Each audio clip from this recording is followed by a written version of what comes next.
Olá pessoal, professora Marisuzy mais uma vez vindo aí na área conversar com vocês sobre redação. Hoje colocarei 3 dicas para vocês muito importantes dentro desse cenário, no qual você tem que tomar muito cuidado para não cometer nenhum deslize e correr um risco de perder pontos, ok? Enquanto isso, roda a vinheta, vão fazendo as suas inscrições, ativando o sininho que já a tia Mari vem falando sobre esses aspectos.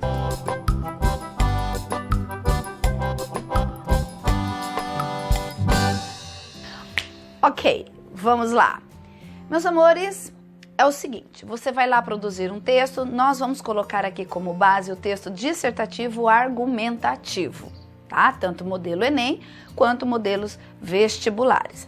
A primeira coisa que você não pode se esquecer é que tudo que você coloca nesse texto precisa ser provado, tá ok? Não pode se inventar nada, porque se o corretor ou a corretora que estiverem corrigindo o seu texto resolverem buscar ali no nosso amigo Google aquela informação, ele precisa encontrá-la. Caso contrário, você terá prejuízo de nota, pois será um fragmento incoerente, ok? Agora, quando eu produzo um texto, eu não posso esquecer desse detalhe, por quê? Porque muitas vezes o aluno ou a aluna tem aquela ideia de que você pode trazer, que ela possa trazer para dentro de um texto um fragmento de ordem religiosa, né? A gente fala assim, dogmas. Então, muitas vezes, o que acontece? O sujeito está lá escrevendo sobre violência infantil. E lá numa altura do texto, ele não sabe que não pode usar dogmas, ele coloca bem assim. As pessoas que judiam das crianças vão para o inferno. O que é isso? Isso vem de uma linha dogmática. Por quê? Porque céu, inferno, Deus, diabo, né, encarnação, são situações nos quais dependem muito de uma fé.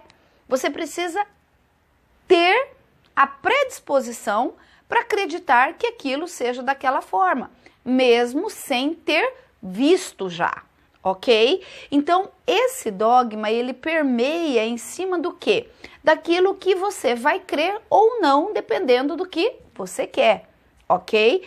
Então, o que acontece? Quando eu estou ali, né, a produzir o meu texto, eu sei que tudo tem que ser provado e eu trago uma verdade de fé, automaticamente o redator ele pode questionar. E ao fazer esse questionamento, não encontrando a resposta, você vai ter prejuízo de nota, joia? Agora, quando que você pode usar dogmas dentro do seu texto? Se o tema direcionar, tá? É a única hora que você está liberado, liberada para fazer uso de dogmas. Recentemente, nós tivemos na redação do Enem algo relacionado à questão de religião. Só que o que eles queriam saber? Eles queriam saber alguma coisa dentro da esfera dogmática? Não. Aí você fala, Mari, mas e naquela ocasião eu coloquei? Então, a chance é muito grande de você ter perdido ali alguns pontos, tá? Por quê? Porque o tema, ele não direcionava essa questão dogmática. Joinha, tá? Agora, Mari, como que eles direcionariam? Eles poderiam questionar, por exemplo, alguma coisa dentro da linha do pecado. Você vendo algum comportamento como pecado. Eu, particularmente, eu nunca vi uma prova de redação de ingresso para curso superior pedindo algo dessa natureza. Mas vai que, né? Surpresas podem acontecer, joia? Então, tomar muito cuidado nesse sentido. Não estou dizendo para você deixar de ter a sua fé, ela é muito importante, né? Nós sobrevivemos muitas vezes de fé, então, mas dentro do texto, deixa lá no cantinho e só coloca se o tema direcionar, joia?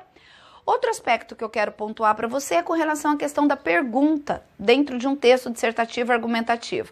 Mari, posso utilizar uma pergunta num texto dissertativo argumentativo? Pode. Devo? Não. Por quê? Porque gera uma redundância dentro desse texto. Muitas vezes o aluno ele fala assim, Mari, mas eu quero colocar uma pergunta só para gerar uma reflexão. Mas o texto dissertativo argumentativo, ele não é texto reflexivo. O texto dissertativo argumentativo é para você defender a sua tese. Pronto. Você defendeu a sua tese, a pessoa que estiver lendo, ela vai ter que olhar aquela tese e ela vai ter que falar, uau, show de bola, tem coerência. Você então tem que convencer a pessoa do outro lado. Agora, quando eu gero uma pergunta, o que eu estou fazendo? Eu estou fazendo com que a pessoa, ela também tenha a liberdade de vir e refletir em cima do meu texto, e dentro dessa reflexão, ela pode até, se quiser, dar o palpite. Então, tome muito cuidado. Existe esse recurso, tá? Vocês já devem ter visto em várias literaturas, abrir um texto perguntando, né? Pode. Eu, Mari, não te aconselho. Agora, se perguntar, não esqueça de que você terá que responder. Joinha? Só não lancem pergunta lá no final, tá? No parágrafo conclusivo, porque aí você pode correr o risco até de desconfigurar o seu texto. Tranquilo? E a terceira dica que eu vou te dar é sobre a questão da endorreia. O que é essa endorreia? Alguns literários dizem que é o excesso de gerúndios dentro de um texto. Eu, na verdade, prefiro dizer para você o seguinte: evite verbos com as terminações ando, endo e indo. Joia? Então você fala assim, Mari, mas não tem como.